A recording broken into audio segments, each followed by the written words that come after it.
मेरे प्यारे देशवासियों, नमस्कार।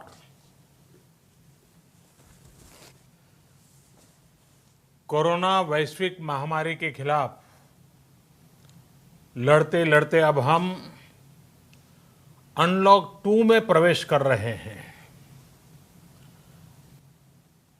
और हम उस मौसम में भी प्रवेश कर रहे हैं जहां सर्दी, जुकाम, खांसी, बुखार, ये सारे न जाने क्या क्या होता है, ये मामले बढ़ जाते हैं। ऐसे में मेरी आप सभी देशवासियों से प्रार्थना है कि ऐसे समय अपना ध्यान रखिए। साथियों, ये बात सही है कि अगर कोरोना से होने वाली मृत्यु दर को देखें तो दुनिया के अनेक देशों की तुलना में भारत संभली हुई स्थिति में है। समय पर किए गए लॉकडाउन और अन्य फैसलों ने भारत में लाखों लोगों का जीवन बचाया है, लेकिन हम ये भी देख रहे हैं कि जब से देश में अनलॉक 1 हुआ है, व्यक्तिगत और सामाजिक व्यवहार में लापरवाही जरा बढ़ती ही चली जा रही है। पहले हम मास्क को लेकर, 2 गज की दूरी को लेकर 20 सेकंड तक दिन में कई बार हाथ धोने को लेकर बहुत सतर्क थे, लेकिन आज जब हमें ज्यादा सतर्कता की जरूरत है तो लापरवाही बढ़ना बहुत ही चिंता का कारण है। साथियों, लॉकडाउन के दौरान बहुत गंभीरता से नियमों का पालन किया गया था। अब सरकारों को, स्थानीय निकाय की संस्थाओं को, देश के नागरिकों को फिर से उसी तरह की सतर्कता दिखाने की जरूरत है। विशेषकर कंटेनमेंट जोन्स, उस पर तो हमें बहुत ध्यान देना होगा। जो भी लोग नियमों का पालन नहीं कर रहे हैं, हमें उन्हें टोकना होगा, रोकना होगा और समझाना भी होगा। अभी आपने खबरों में देखा होगा, एक देश के प्रधानमंत्री पर 13,000 रुपये का जुर्माना इसलिए लग गया क्योंकि वो सार्वजनिक स्थल पर मास्क पहने बिना गए थे। भारत में भी स्थानीय प्रशासन को इसी चुस्ती से काम करना चाहिए। ये 130 करोड़ देशवासियों के जीवन की रक्षा करने का अभियान है। भारत में गांव का प्रधान हो या देश का प्रधानमंत्री, कोई भी नियमों से ऊपर नहीं है। साथियों, लॉकडाउन के दौरान देश की सर्वोच्च प्राथमिकता रही ऐसी स्थिति न आए कि किसी गरीब के घर में चूल्हा न जले। केंद्र सरकार हो, राज्य सरकारें हो, सिविल सोसाइटी के लोग हों, सभी ने पूरा प्रयास किया कि इतने बड़े देश में हमारा कोई गरीब भाई बहन भूखा न सोए। देश हो या व्यक्ति, समय पर फैसले लेने से, संवेदनशीलता से फैसले लेने से किसी भी संकट का मुकाबला करने की शक्ति अनेक गुना बढ़ जाती है। इसलिए लॉकडाउन होते ही सरकार प्रधानमंत्री गरीब कल्याण योजना लेकर आई। इस योजना के तहत गरीबों के लिए 2.25 लाख करोड़ रुपए का पैकेज दिया गया। साथियों, बीते 3 महीनों में 20 करोड़ गरीब परिवारों के जनधन खातों में सीधे 31,000 करोड़ रुपया जमा करवाए गए हैं। इस दौरान 9 करोड़ से अधिक किसानों के बैंक खातों में 18,000 करोड़ रुपए जमा हुए हैं। इसके साथ ही गांवों में श्रमिकों को रोजगार देने के लिए प्रधानमंत्री गरीब कल्याण रोजगार अभियान तेज गति से आरंभ कर दिया गया है। इस पर सरकार 50,000 करोड़ रुपए खर्च कर रही है। लेकिन साथियों, एक और बड़ी बात है जिसने दुनिया को भी हैरान किया है, आश्चर्य में डुबो दिया है। वो ये कि कोरोना से लड़ते हुए भारत में 80 करोड़ से ज्यादा लोगों को 3 महीने का राशन, यानी परिवार के हर सदस्य को 5 किलो गेहूं या चावल मुफ्त दिया गया। इसके अतिरिक्त प्रति परिवार हर महीने 1 किलो दाल भी मुफ्त दी गई। यानी एक तरह से देखें तो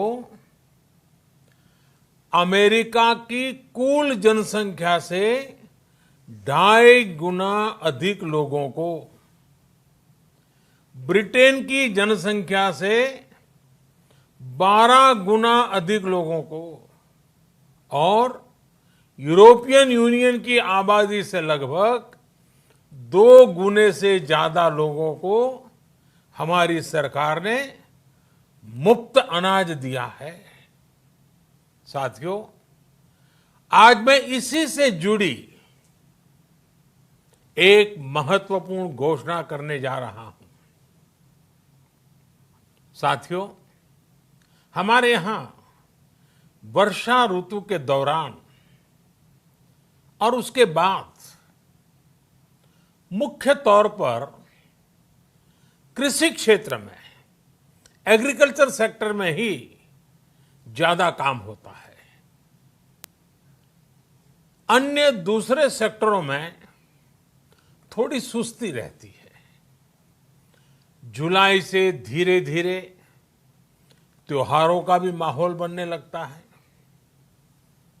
अब आप देखिए, अभी 5 जुलाई को गुरु पूर्णिमा है, फिर सावन शुरू हो रहा है, फिर 15 अगस्त आएगी, रक्षाबंधन आएगा, कृष्ण जन्माष्टमी आएगी, गणेश चतुर्थी आएगी, ओणम होगा और आगे जाएं तो काटी बिहू है, नवरात्रि है, दुर्गा पूजा है, दशहरा है, दीपावली है, छठी मैया की पूजा है। त्योहारों का ये समय जरूरतें भी बढ़ाता है, खर्च भी बढ़ाता है।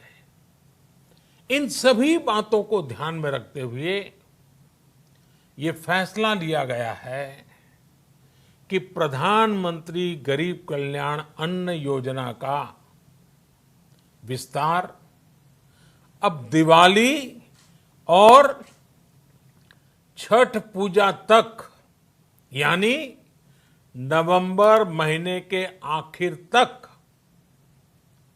कर दिया जाएगा।